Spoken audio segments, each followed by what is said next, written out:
So before we begin this important ceremony, and there's no ceremony that can be much more important than this, let me provide a brief update on Operation Epic Fury.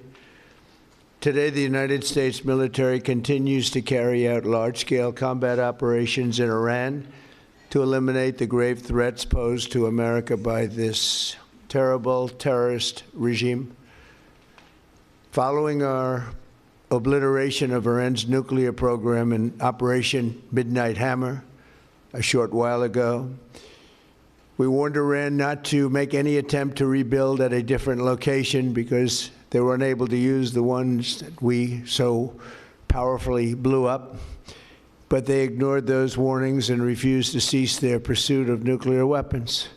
In addition, the regime's conventional ballistic missile program was growing rapidly and dramatically, and this posed a very clear, colossal threat to America and our forces stationed overseas.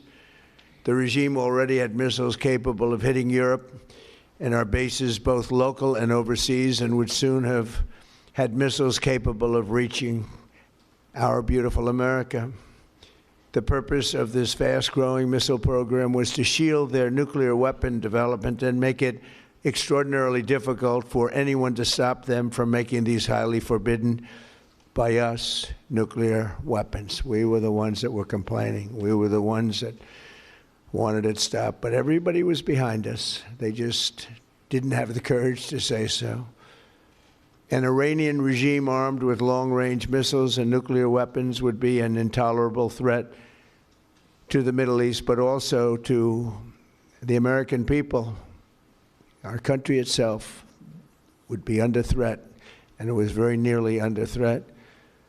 I was very proud to have knocked out the Iran nuclear deal by President Barack Hussein Obama. That was a horrible, horrible, dangerous document. They would have had nuclear weapons 3 years ago, and they would have used them. But I'll not let that happen.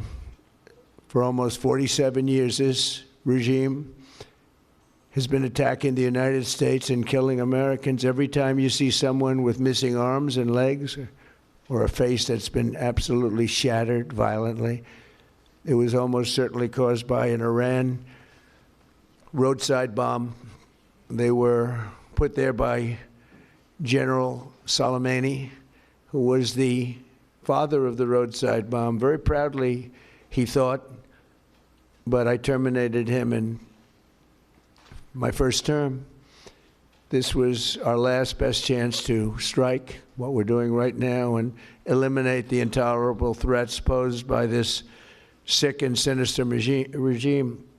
And they are indeed sick and sinister.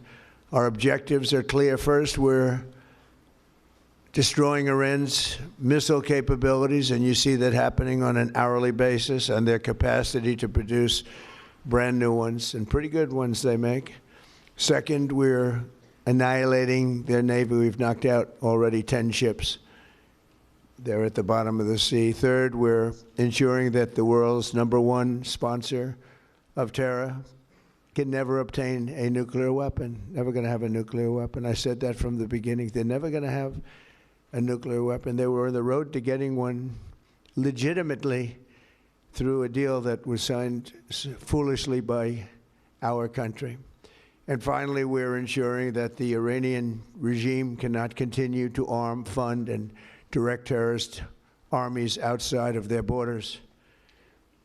And we thought we had a deal, but then they backed out, and they came back, and we thought we had a deal, and they backed out. I said, you can't deal with these people.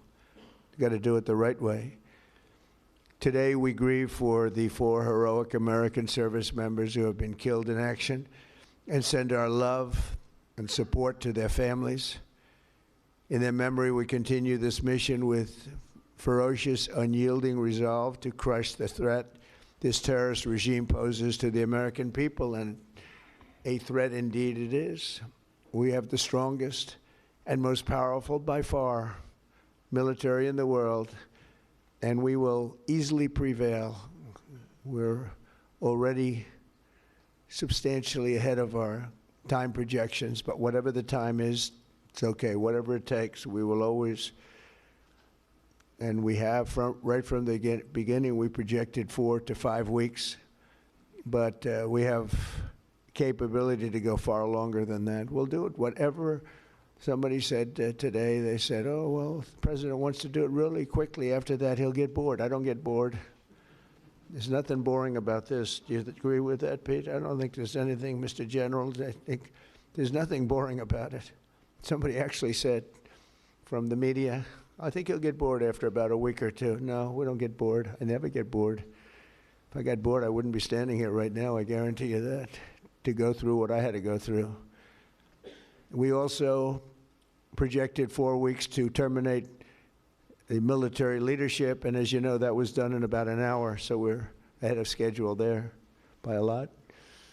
But please join me in thanking every American service member who bravely is standing in harm's way. They really are incredible, and I just want to thank you. We have a lot of them right here. Thank you very much. Thank you.